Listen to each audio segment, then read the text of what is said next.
Hi guys, I'm Juliet, aka Jet, and this is Jet Studies Buddies, where you can learn anything you've ever wanted to know about learning disabilities. So, just to start off, this video is just going to be about the basics. I'm going to provide a little bit of a fancy term, and then I'm going to provide what I like to call the human term, which is just the term and definition for things that human beings might use in their everyday life. So, to start off, we're going to address the many questions that you guys could possibly have.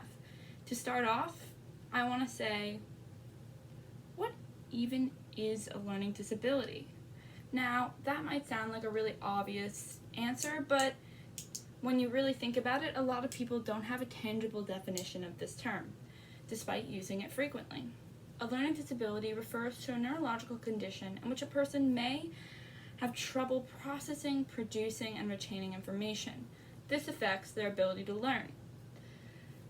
So, in short, the human definition, that was the fancy one, is just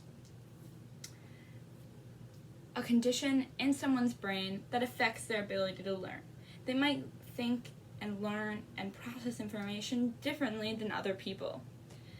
So, what are the different types of learning challenges?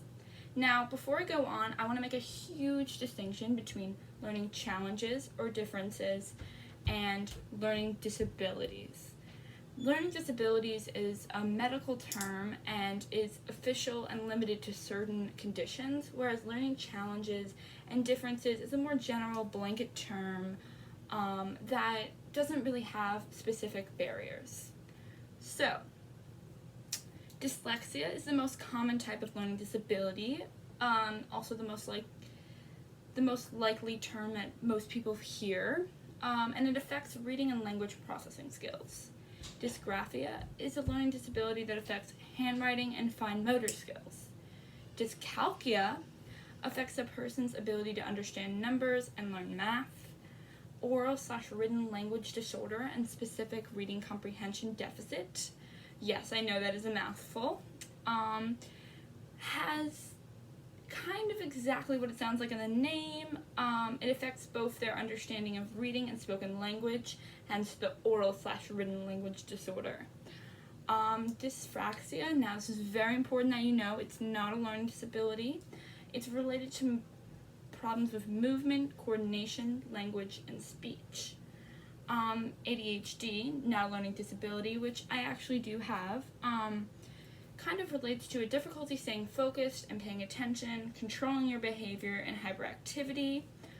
Now I'm here to clear up a really common misconception, because most people say ADHD/ADD, and in reality, ADD is a type of ADHD. Now that might be kind of confusing, but ADHD is sort of an antiquated term that's not really, it's been changed to a different type of term, but regardless, it's still in use today, and that's totally okay. You know, people just or get a little confused between the differences between ADHD and ADD.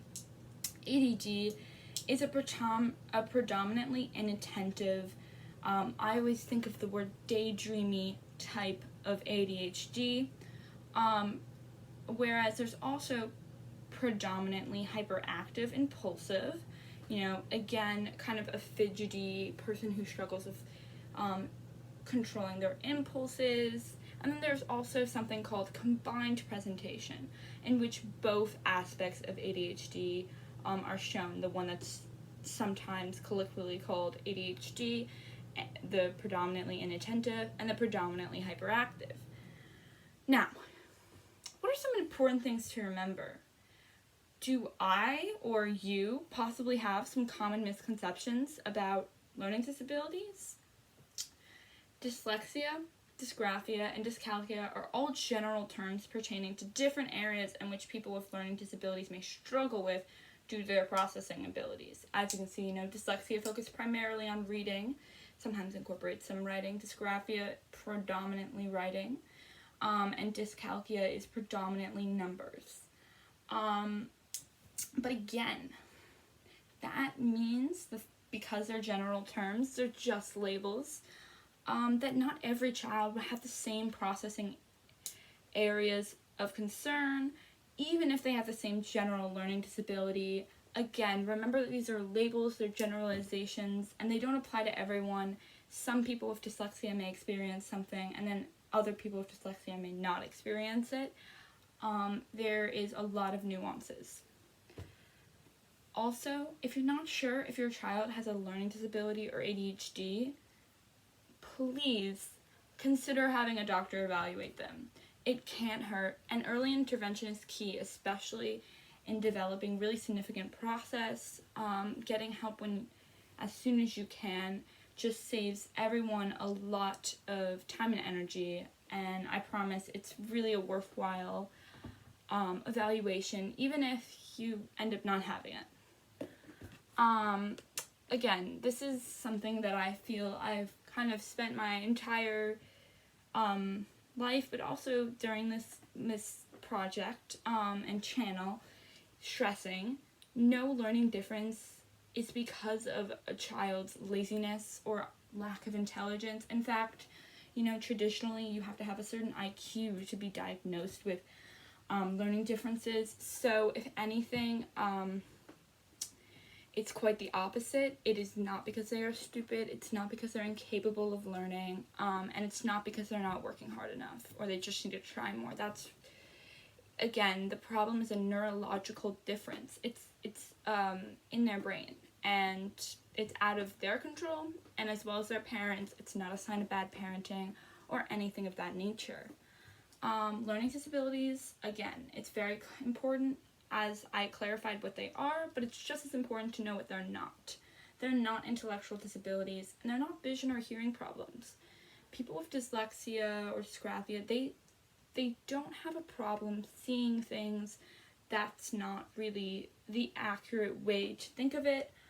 There's nothing wrong with their eyesight or anything like that. It kind of relates to a neurological condition. It's in their brain. So because this is not a disease, this can't be cured. It's a lifelong issue. That being said, learning differences are just that. They're just differences. Growth and improvement and being able to retain and process information is extraordinarily possible. Everyone with a learning difference or disability has amazing potential, especially with unconventional learning methods, meaning methods that people without these challenges might not really know of or use. Just a little fun tidbit that I think can really prove how attainable progress is this idea of neuroplasticity. You might have heard of it before. It refers to the brain's ability to adapt and change by strengthening neural pathways associated with positive habits and weakening neural pathways associated with negative habits. So that was my fancy definition. Now, kind of just for my human definition, I just want you to think of the brain as this bustling highway, and kind of remembering that when you do a habit again and again, whether it's a good or bad habit, you are widening that pathway. You are really strengthening those roads, and it is going to be easier and easier for you to travel that road. If you exercise every day, it actually becomes easier for you to mentally decide to exercise. It becomes a more comfortable pathway that your brain wants to travel down. Whereas, if you decide to have chocolate every day, it's going to be a lot harder to shift out of that habit that you built, because your road and your pathway is so well paved and so wide that it's just a little bit trickier. But that can prove that by doing things over and over again, by making these efforts, it's possible to rebuild your highway and to develop positive habits that become easier and easier for you to do. Thank you so much for watching. That's all I have for you guys today. Please don't be afraid to add any questions, concerns, or comments below. If you enjoyed this, I'd really appreciate a like or subscribe. And thank you for your time. Have a great one.